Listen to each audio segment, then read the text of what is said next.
इस वक्त हम city SP zone chairman Mohammad Sadiq के पास मौजूद हैं। जैसा कि आप जानते हैं कि अभी उन्होंने बजट पेश किया, बजट 2021-22 जो पेश हुआ है, इस सिलसिले में हम इनसे जानना चाहते हैं कि इन्होंने उस बजट में पेश किया और क्या-क्या बातें रखी। देखिए, हमने 2021-22 का बजट बजट पेश किया है। और जो भी खैर आज कॉरपोरेशन की वित्तालय से सब मालूम ही है कि हम जो है एमसीडी के अंदर आज तनख्वाह नहीं दे पा रहा है। अब बीजेपी तकरीबन इसके अंदर 15 साल से काबिज़ है और ये इसका रिज़ल्ट है। तो अब इनका आके 15-14 साल के बाद ये 6-6 महीने तनख्वाह नहीं दे पा रहा है। तो अब ये तो पूरा रिज़ल्ट निकल कर आ गया है कि इन्होंने 14 साल के अंदर करा क्या है एमसीडी के जी। अंदर। सिर्फ़ और सिर्फ भ्रष्टाचार करा है।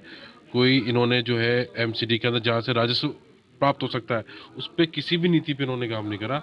उसी का रिज़ल्ट है आज जो है हमारे सिविक सेंटर के बाद आज जो है जितने टीचर्स हैं, जितने भी एजुकेशन डिपार्टमेंट के लोग हैं, आज वो धरने में बैठे हुए हैं, अपने पिछले 5 महीने की तनख्वाह बाँट रहे हैं।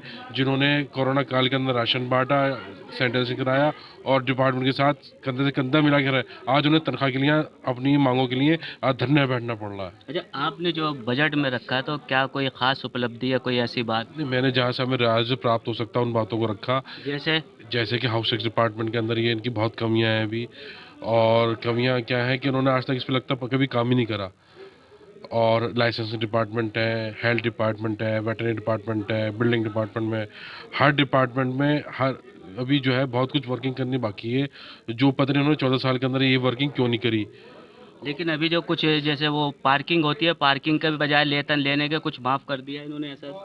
और तो कोरोना काल के अंदर उन्होंने पार्किंगों का माफ़ करा है।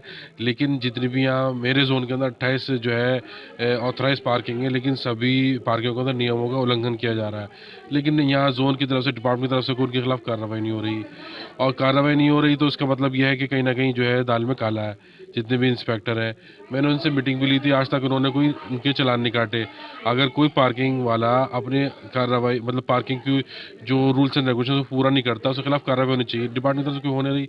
तो यहाँ जितने भी हेडक्वार्टर में जो उनके जो यहाँ नेता बैठे हैं और जहाँ यहाँ उच्च अधिकारी बैठे हैं, उनकी तो दिशा निर्देश है।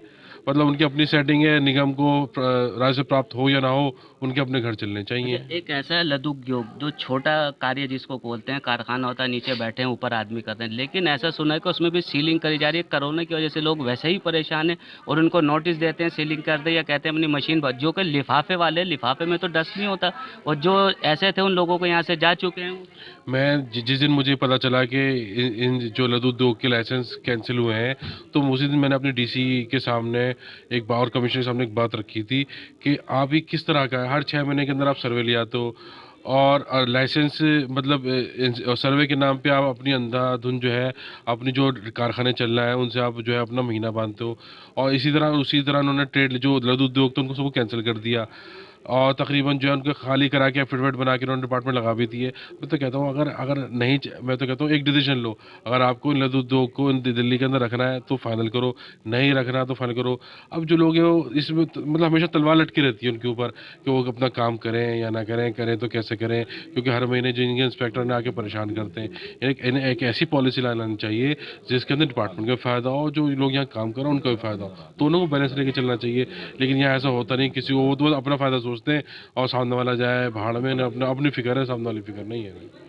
देखिए, ये थे चेयरमैन सादिक साहब, इन्होंने जो पूरे विस्तार रूप से बात करी, इन्होंने रखा जो फ़ायदे होते हैं, जो जिससे आमदनी बढ़ सकती है, उस सिलसिले में इन्होंने अपने लिखा और बजट के लिए भी इन्होंने पेश किया। और उन्होंने ये कहा है कि जो लघु उद्योग है, हमारा कहना है कि अगर उनको नहीं करना तो बंद कर दिए। बार बार उनके ऊपर सीलिंग की तलवार लटकी रहती है, कभी आते हैं, अपनी अपनी सेटिंग होती है। खैर, हमारे साथ इस वक्त एल्डरमैन नीरज कुमार जी मौजूद हैं, हम इनसे जानना चाहते हैं। जैसे कि आज बजट पेश हुआ है, तो उसमें हमारे शहरी सदर पाड़गंज जोन से हमारे चेयरमैन साहब ने जैसे अभी आपको बयान दिया, जो चीज़ें आपके सामने रखी, बयान किया, हम भी उस बजट में शामिल हुए तो मुझे ये पता चला कि सिर्फ ख्याली पुलाव बना रहे हैं, ख्वाबों का पुलिंदा पेश कर देते हैं। पिछले 3 साल से ये सिर्फ बजटों के नाम पे ख्वाब दिखाते हैं, अपना ख्वाबी पुलिंदा पेश करते हैं।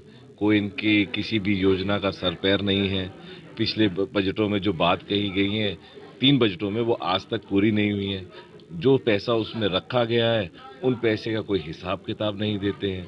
तो बजट जो है जो एक तरीके से अपने आपकी एक पेशगी होती है कि हम जनता के लिए क्या देना चाह रहे हैं और हमारा क्या विज़न है और हम किस ईमानदारी से उसमें पार्टिसिपेशन करना अच्छा, चाहते मैं हैं। नीरज जी अब दो बातें। पहली बात, कोरोना की वजह से हर आदमी परेशान है, चाहे जी। वो छोटा हो या बड़ा। दूसरी बात ये जो पेंशन को लेकर, जो खासकर हमारे डॉक्टर्स हैं, कर्मचारी हैं, टीचर्स हैं, डॉक्टर्स हैं, जी। इनकी सैलरी नहीं मिल पा रही। और उनकी अगर सैलरी मिलती है तो 5-7 महीने में, 1 महीने मिलती है, और वो बाहर धरने पर भी बैठे हुए हैं कि 5-5, 7-7 महीने सैलरी। इसके लिए आप क्या कर रहे हैं?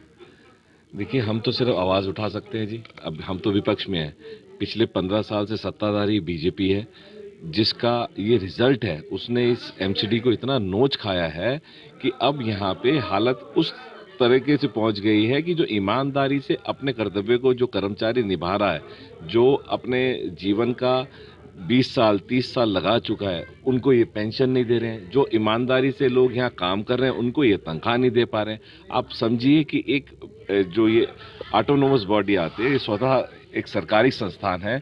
आप समझ सकते हैं यहाँ कभी सैलरी के भी इतने त्रासदी हो जाएगी कि हम अपने मातहत कर्मचारी को सैलरी नहीं दे पाएंगे। ये इनकी बदनीति को दर्शाता है, क्योंकि इन्होंने सैलरी हेड के पैसे भी खर्च कर दिए। इन्होंने एक मद से दूसरे मद के अंदर भी पैसे खर्च कर दिए, उसका कोई हिसाब नहीं देते हैं। सैलरी हेड का पैसा सबसे सिक्योर्ड पैसा होता है और हर संस्थान में उस पैसे को छेड़ा नहीं जाता है। इनकी भ्रष्टाचार इतना चरम पर है कि ये उस मद का पैसा भी अपने भ्रष्टाचार की भेंट चढ़ा देते हैं। ये मैं आपको प्रूफ के साथ पेश कर सकता हूँ। इन्होंने पिछले बजटों में जो सैलरी का पैसा रखा है, आप इनसे पूछिए वो कहाँ है। जिनसे इन्होंने पैसा लेना है, आप इनसे पूछिए वो कहाँ है। जिन मदों से, जिन डिपार्टमेंट, जो राजस्व डिपार्टमेंट है, उनसे इन्होंने पैसा कलेक्ट करना था, इनसे पूछिए वो कहाँ है। इनका पास कोई जवाब नहीं। हाँ, इनसे आप झूठ बुलवा लीजिए, इनसे आप जुमले बाजी करा लीजिए, इनसे आप झूठे धरना प्रदर्शन करा लीजिए, लेकिन ना तो ये कर्मचारियों का हित करेंगे और ना ही दिल्ली के आम नागरिकों का हित करेंगे। देखिए, ये तो हमारे साथ नीरज जी, इन्होंने बताया है कि ये सिर्फ भ्रष्टाचार को ही जानते हैं। ये किस तरह से पैसा आ रहा है, किसका पैसा देना, ना कर्मचारियों को दे पा रहे, ना किसी तरह। आज तक ऐसा नहीं हुआ कि वेतन नहीं मिल पा रहा और कर्मचारी स्ट्राइक करने पर मजबूर है। अगर ऐसे ही चलता रहा तो आप जान सकते हैं कि आगे क्या हो सकता है। दिल्ली से एम राविश।